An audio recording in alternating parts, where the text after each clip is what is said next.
tardes, le doy la bienvenida a este corte informativo en el que le presentaremos la información más relevante del Poder Judicial de la Federación. Hoy es martes 19 de agosto de 2025. Soy Laura Murillo y saludo a Eusiris Rostro, quien nos acompaña en la interpretación en lengua de señas mexicana. Comenzamos.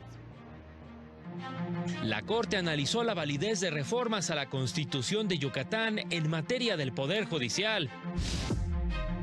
En los últimos 30 años, la Corte fue garante de la democracia constitucional y de las libertades de todos los mexicanos, aseguró la ministra presidenta Norma Lucía Piña Hernández. Procede el amparo contra la omisión de legislar en materia de revocación de mandato del Ejecutivo Estatal. La Corte ha fijado lineamientos para juzgar con perspectiva de género. Iniciamos con la información enlazándonos con mi compañero Mario López Peña, quien nos tiene los detalles de lo que analizó el Pleno de la Corte en sesión extraordinaria. Adelante, Mario, te escuchamos. ¿Qué tal? Muy buenas tardes. Este martes se llevó a cabo la última sesión pública del Pleno de la Suprema Corte de Justicia en su integración de 11 ministras y ministros.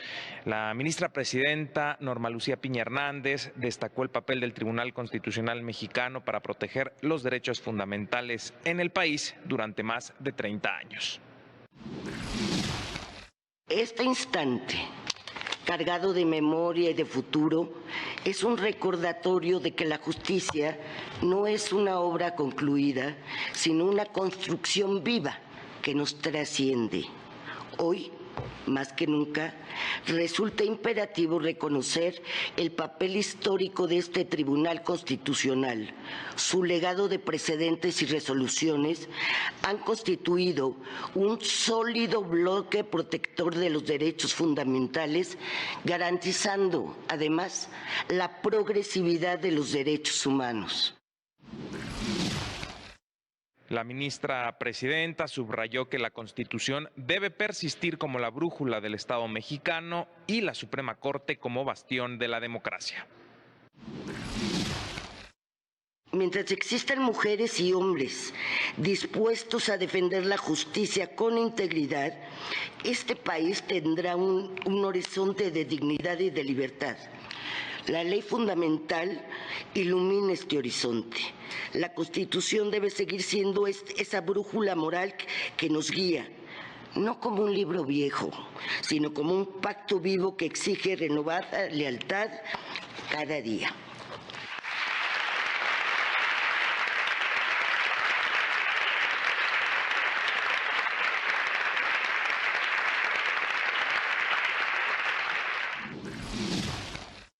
Agradeció a las ministras y ministros, además de rendir homenaje a las personas trabajadoras de la Suprema Corte de Justicia de la Nación. En temas jurisdiccionales, el Pleno resolvió las acciones de inconstitucionalidad contra disposiciones de la reforma judicial a la Constitución de Yucatán. Invalidó la porción del artículo 64, párrafo primero, que establecía "y en los demás establecidos" o que en adelante establezca la ley. Esto por rebasar los límites de la libertad configurativa del legislativo local para integrar el Poder Judicial. Por otra parte, desechó de plano por no haberse acreditado la legitimidad en 4 juicios de inconformidad en materia electoral en contra de los resultados del cómputo nacional de la elección de magistradas y magistrados de la Sala Superior del Tribunal Electoral del Poder Judicial de la Federación. Una vez resueltos y desechados más de 140 juicios de inconformidad, el Pleno de la Corte determinó que quedó firme la resolución del INE sobre la elección de Claudia Valle Aguilas Ocho y Gilberto de Guzmán Batis para integrar esa Sala Superior. Finalmente, la ministra presidenta Norma Lucía Piña Hernández convocó al 26 de agosto a la rendición de informes de gestión de salas y del Pleno. Es lo que sucedió en esta última sesión pública del Pleno de la Suprema Corte. Muchas gracias, Mario, por tu reporte. En más temas, la Suprema Corte publicó la Declaratoria General de Inconstitucionalidad del artículo 8 de la Ley Federal de Cinematografía, con lo que ahora se permite que todas las películas puedan ser exhibidas con doblaje al español, con lo que se protege la libertad de comercio. El Pleno de la Suprema Corte publicó la Declaratoria General de Inconstitucionalidad 2/2024, en la que declaró la invalidez con efectos generales del artículo 8º de la Ley Federal de Cinematografía, con lo que se expulsó del marco normativo dicha disposición contraria a los derechos humanos protegidos por la Constitución y tratados internacionales, con el propósito de mantener su congruencia, evitar desigualdades y garantizar una administración de justicia pronta y expedita. Al resolver el amparo en revisión 652/2022, la primera sala ya había establecido que la mencionada norma, que prohibía la exhibición de películas dobladas al español que no estuvieran dirigidas al público infantil y los documentales educativos, era contraria a la Constitución, al vulnerar la libertad de comercio, por ser una medida innecesaria y desproporcionada para lograr el respeto irrestricto a la concepción y realización de las obras cinematográficas. Al transcurrir el plazo de 90 días que establece el marco jurídico, sin que el Congreso superara el problema de inconstitucionalidad, el Pleno de la Corte determinó su inconstitucionalidad con efectos generales. Al eliminarse la mencionada porción, se permite que todas las películas puedan ser exhibidas con doblaje al español con independencia de su clasificación, con lo cual ya no se incurre en la violación a la libertad de comercio. La Declaratoria General de Inconstitucionalidad de la norma en cuestión fue notificada al Congreso de la Unión. Con información de José Luis Guerra García para el canal del Poder Judicial de la Federación. La primera sala determinó que las partes de un contrato mercantil que concluyan de manera unilateral y sin justificación alguna la relación jurídica que los une puede incurrir en responsabilidad contractual. El anterior criterio lo estableció al resolver un amparo en revisión promovido por una empresa que reclamó la cancelación unilateral de un contrato denominado Carta de Nominación. Posteriormente, la empresa automotriz notificó que era su voluntad dar por concluida la relación comercial sin que se formalizara la rescisión, por lo que el proveedor demandó en la vía mercantil el pago de daños y perjuicios. La sala recordó que en materia mercantil, las personas son libres de convenir lo que resulte mejor a sus intereses, siempre que respeten las leyes y sean acordes al orden público. Indicó que de acuerdo con el artículo 1858 del Código Civil Federal, de aplicación supletoria al Código Comercial, los acuerdos de voluntades que no tengan regulación específica se rigen por las reglas generales de los contratos, así como por lo pactado por las partes, y en caso de omisión serán aplicables las reglas de mayor similitud. La sala indicó que la carta de nominación tiene la naturaleza de un contrato marco similar a uno de suministro. En el caso concreto, el acuerdo no permitía su cancelación de manera unilateral, tampoco se actualizó la cláusula de rescisión, motivo por el cual la empresa automotriz incurrió en responsabilidad contractual, motivo por el cual deberá pagar a la proveedora daños y perjuicios que deben calcularse en función del daño emergente y lucro cesante que derive del incumplimiento aludido. Por ello, se revocó la sentencia impugnada.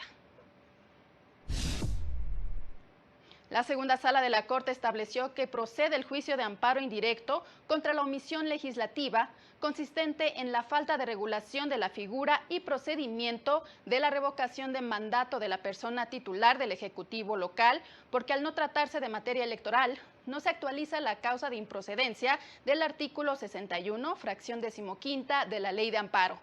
La sala explicó que si bien el alto tribunal ha determinado que la revocación de mandato es un mecanismo de democracia directa destinado a que los ciudadanos determinen la conclusión anticipada de una persona en el desempeño de un cargo público, esta conclusión no actualiza la improcedencia del amparo cuando se reclama la omisión de regular tal figura y su procedimiento, porque el acto reclamado consiste en la falta de regulación para ejercer este derecho, mismo que se atribuye al legislador, por lo que no se afectaría la competencia de la autoridad electoral.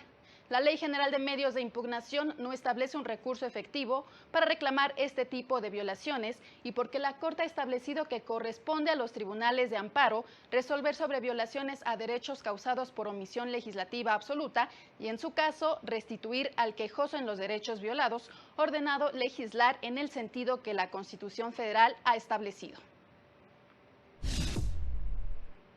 La Suprema Corte ha establecido elementos que deben tomarse en cuenta para juzgar con perspectiva de género. La perspectiva de género es una herramienta fundamental en la impartición de justicia, porque mediante ella las personas juzgadoras podrán advertir la condición de desigualdad que margina a mujeres y niñas, lo que produce una realidad en la que no pueden ejercer sus derechos en condición de igualdad, destacó la Unidad General de Conocimiento Científico y Derechos Humanos de la Suprema Corte. Ante ello, el máximo tribunal ha fijado 6 elementos para juzgar con perspectiva de género: identificar situaciones de poder, cuestionar los hechos del caso, ordenar las pruebas necesarias, evaluar y cuestionar la neutralidad de las normas, así como su impacto diferenciado, aplicar los estándares de derechos humanos y, finalmente, evitar replicar estereotipos de género. Asimismo, el Comité de Expertas del Mecanismo de Seguimiento a la Aplicación de la Convención Belém do Pará emitió la Recomendación General número 1, en la que aborda la perspectiva de género y legítima defensa en juicios donde las mujeres víctimas de violencia son acusadas de privar de la vida o lesionar a quien las agredió. Para el canal del Poder Judicial de la Federación, Jesús Daza. Y el 11º Tribunal Federal Laboral de Asuntos Individuales con residencia en Naucalpan, Estado de México, otorgó medidas cautelares a favor de un trabajador que fue despedido después de sufrir un accidente con arma de fuego, con el fin de que su patrón lo reinscriba y mantenga en el Seguro Social para proteger su derecho a la seguridad social, así como las prestaciones en especie y dinero que le correspondan. El juzgado concedió dicha medida con el fin de evitar que el trabajador sea dado de baja del Seguro Social en tanto se resuelve el proceso judicial que promovió por despido injustificado. El afectado sufrió un accidente de trabajo por arma de fuego que le produjo diversas lesiones que propiciaron que le otorgaran una incapacidad temporal y tiempo estimado de recuperación de 174 días. Durante su recuperación, el patrón le notificó la terminación de la relación laboral, argumentando que no se veía bien para seguir manejando un tractocamión, por lo que el trabajador presentó demanda por despido injustificado. Durante el análisis del caso, el juzgador constató que existe evidencia de que el afectado sufrió un accidente de trabajo y que su despido fue consecuencia de su estado de salud, lo que implica un acto de discriminación, que afecta su derecho a gozar de seguridad social. Por estas razones se concedió la medida cautelar hasta en tanto se resuelve el juicio por despido injustificado. Hacemos una pausa y continuamos. No se vaya porque será muy breve.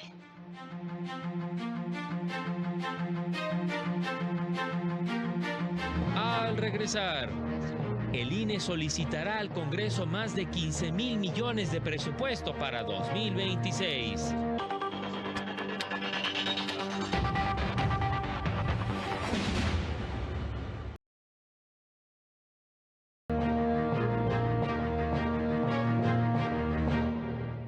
Continuamos con las noticias. El compliance en el ámbito laboral ha sido fundamental para evitar violaciones en el cumplimiento de la normativa dentro de las organizaciones. Durante la emisión del programa Los Criterios del Poder Judicial de la Fundación Aguirre Azuela Chávez Jauregui AC, que en esta ocasión tuvo el tema de cumplimiento en el ámbito laboral, la invitada Noelia Macías Ojeda, subdirectora de Ética Organizacional de la firma Gentera, destacó los beneficios del llamado compliance. Su significado hace referencia a la capacidad de las organizaciones de cumplir con las leyes, regulaciones y normas establecidas tanto a nivel interno como externo. Y cuando dejamos de ver que es un espacio para planificarnos, entonces es cuando podemos caer en abusos, en faltas de políticas, en remuneraciones a conveniencia, en cuidar, pagos por acá, pagos por nómina, pagos por afuera, en las jornadas laborales excesivas sin remuneración, riesgos por no contar con materiales de seguridad o espacios seguros. Destacaron que dicho compliance laboral se ha convertido en pieza fundamental en las organizaciones para evitar violaciones en el cumplimiento de la normativa laboral, promover ambientes de trabajo éticos y libres de discriminación, cumplir con las obligaciones en materia de derechos humanos y laborales, implementar mecanismos efectivos de denuncia e investigación interna y alinearse con estándares internacionales de responsabilidad corporativa. Yo creo que todos podemos recordar en algún momento de nuestra vida un momento laboral que queremos borrar de nuestras mentes, por lo complejo que fue la forma en cómo fuimos tratados, por las exigencias que nos llevaron a desequilibrar incluso nuestro integración, trabajo, familia, ¿no? Por aquellas situaciones donde incluso vimos en riesgo nuestra seguridad psicológica por algún tema de acoso, hostigamiento de índole sexual. Pidieron no perder de vista que los espacios laborales tienen que ser lugares donde se reciba una remuneración por el talento y el tiempo que se otorga, y con ello se puedan dar los mejores resultados. Para el canal del Poder Judicial de la Federación, Óscar González. La Escuela Federal de Formación Judicial lanzó nuevas ediciones de los cursos Espacios Libres de Violencia y Género como Herramienta para la Igualdad, que ya han sido acreditados por más de 32,000 personas en sus 22 ediciones pasadas. Esta actualización responde a la necesidad de fortalecer y atender de mejor manera la capacitación en materia de juzgar, defender y administrar justicia con perspectiva de género, fomentando que los espacios institucionales se encuentren libres de violencia. Ofrecen herramientas claras para identificar, prevenir y erradicar la violencia laboral y sexual desde una formación accesible. La igualdad sustantiva y la erradicación de la violencia de género no solo son compromisos constitucionales del Poder Judicial de la Federación, son principios vivos que rigen y nos llevan a una justicia más incluyente y cercana a las personas. Este esfuerzo conjunto responde al compromiso de construir un Poder Judicial más igualitario, libre de discriminación y de violencias. Y como parte de su campaña para difundir la cultura jurídica, el Consejo de la Judicatura Federal explicó en qué consiste la recusación. Se trata del acto por el cual una de las partes solicita que una persona juzgadora se abstenga de conocer de un asunto por considerar que su imparcialidad o independencia pueden estar comprometidas por tener un interés personal en él. Esta herramienta legal busca asegurar la imparcialidad en los procesos judiciales y administrativos, permitiendo a las partes impugnar la actuación de una autoridad cuando existen motivos que lo justifiquen la duda sobre su objetividad.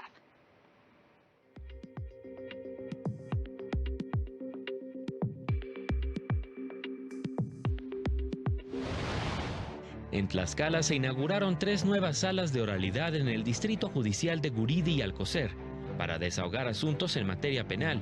Con estos espacios, señaló la magistrada presidenta Anel Bañuelos, se garantiza una justicia más cercana, ágil y humana. La Corte Interamericana de Derechos Humanos y el Poder Judicial de Oaxaca firmaron un convenio de colaboración que establece compromisos para fortalecer relaciones, profundizar en el derecho internacional, así como promover y defender los derechos humanos. El 70% de las personas juzgadoras electas en Baja California repetirán en su cargo, quienes entrarán en funciones el próximo 1 de septiembre, señaló el Consejo de la Judicatura Estatal. El Tribunal Electoral de Chihuahua informó que ha recibido 90 impugnaciones contra sentencias en las que revocó las constancias de mayoría por criterios de paridad de género, en el caso de jueces de distrito y magistraturas del Tribunal Superior de Justicia. Hasta el momento, solo se han resuelto 20 de estas.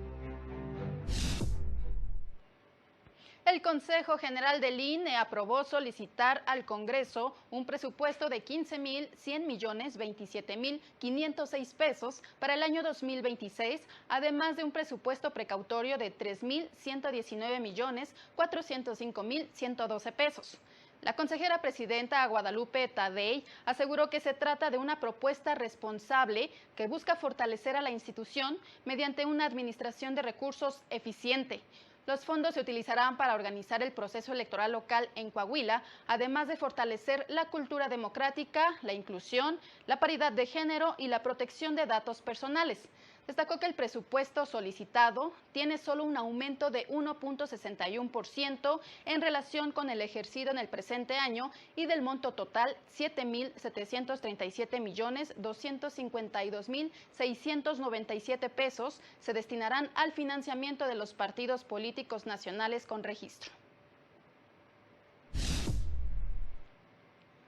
En este sentido, este anteproyecto contempla los recursos necesarios para preparar el proceso electoral federal 2026-2027, en el que se renovará la Cámara de Diputados y se celebrará la segunda etapa de la elección de magistraturas y personas juzgadoras del Poder Judicial de la Federación.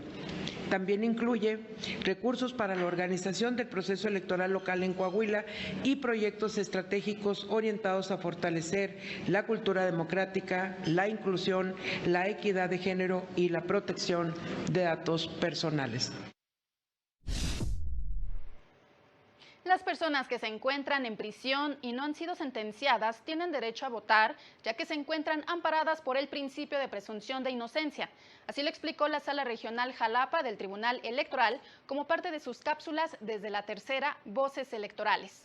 Señaló que la votación de las personas en prisión preventiva se realiza a través del voto anticipado que emiten las personas al interior de los centros penitenciarios, los cuales cuentan con un protocolo de seguridad e infraestructura para la instalación de mesas receptoras del voto. Por ahora, este sector de la población solo pudo votar en este 2025 en el estado de Veracruz por las presidencias municipales, excluyendo los cargos del Poder Judicial de la Federación y del Poder Judicial local. Sin embargo, esta sala regional ya ordenó al INE que establezca las medidas necesarias para que garantice la votación de personas en prisión preventiva en la elección del Poder Judicial del año 2027. El Instituto Electoral de la Ciudad de México dio a conocer que la participación ciudadana en la consulta de presupuesto participativo fue de 4.04% de los ciudadanos inscritos en el listado nominal, es decir, se recibieron 295.549 opiniones, cifra mayor en 2.94% a la registrada en 2022, cuando se emitieron 286.849 opiniones.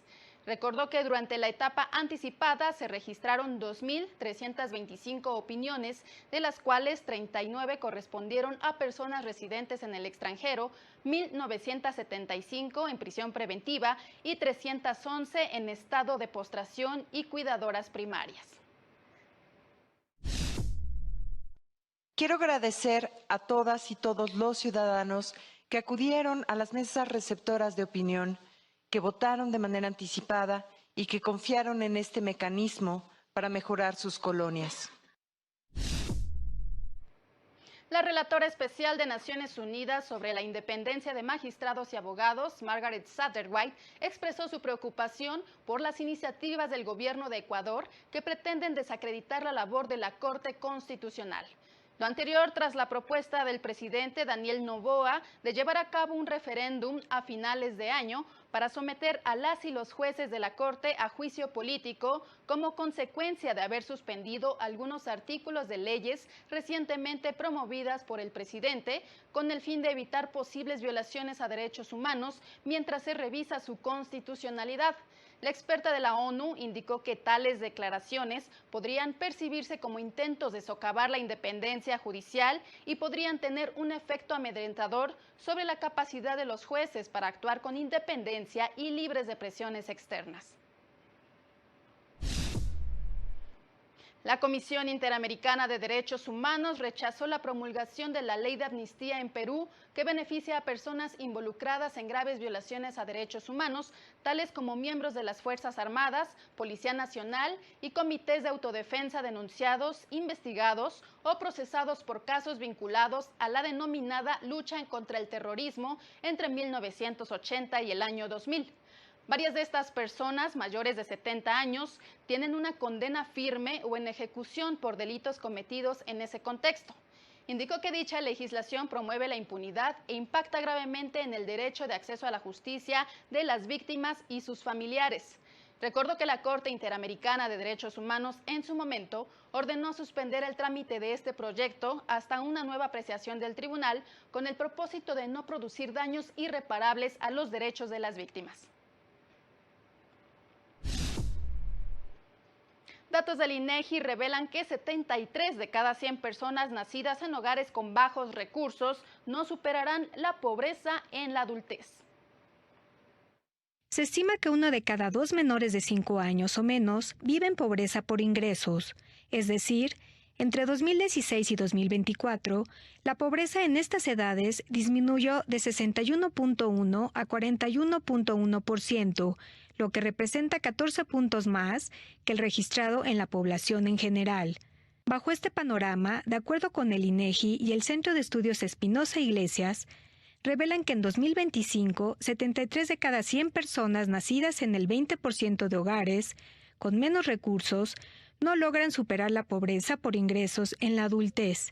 Ante esta situación, plantea una política integral que, además de garantizar ingresos suficientes en los hogares, donde incrementa la población infantil, asegure su acceso a servicios de salud y educación. Solo de esta manera será posible que los menores cuenten con herramientas necesarias para construir un futuro con más y mejores oportunidades, sin que su desarrollo esté determinado por el hogar en el que nacieron. Para el canal del Poder Judicial de la Federación, Rosy García. Y en más noticias, el secretario de Educación, Mario Delgado, aseguró que con el nuevo modelo de acceso a la educación media superior implementado por la administración de la presidenta Claudia Sheinbaum, el 95% de los más de 270,000 aspirantes quedó en alguna de sus 3 primeras opciones. Aseguró que con el modelo Mi Derecho, Mi Lugar, ningún adolescente en la zona metropolitana de la capital del país se quedará sin escuela ni sin estudios de bachillerato. Aseguró que en el caso de los jóvenes que no cursen el bachillerato en la UNAM o el Politécnico, contarán con nuevos planteles y programas educativos que respondan a los tiempos actuales, como animación digital, urbanismo, e-commerce, nanotecnología e inteligencia de negocios. Para ingresar al bachillerato ya no es necesario realizar examen de admisión, salvo que lo quieran cursar en la UNAM o en el Politécnico, en donde se mantiene este requisito. El boxeador Julio César N. fue deportado a México, en donde enfrentará procesos por sus presuntos nexos con el cártel de Sinaloa. El imputado fue detenido en California el mes pasado por autoridades migratorias al tener una orden de aprehensión en México por delincuencia organizada. Su deportación se realizó la madrugada de este martes por la garita ubicada en el municipio de Imuris, Sonora. De acuerdo con fuentes federales, ya fue recluido en el penal federal que se encuentra en Hermosillo, Sonora, donde será puesto a disposición del juez que giró la orden de aprehensión.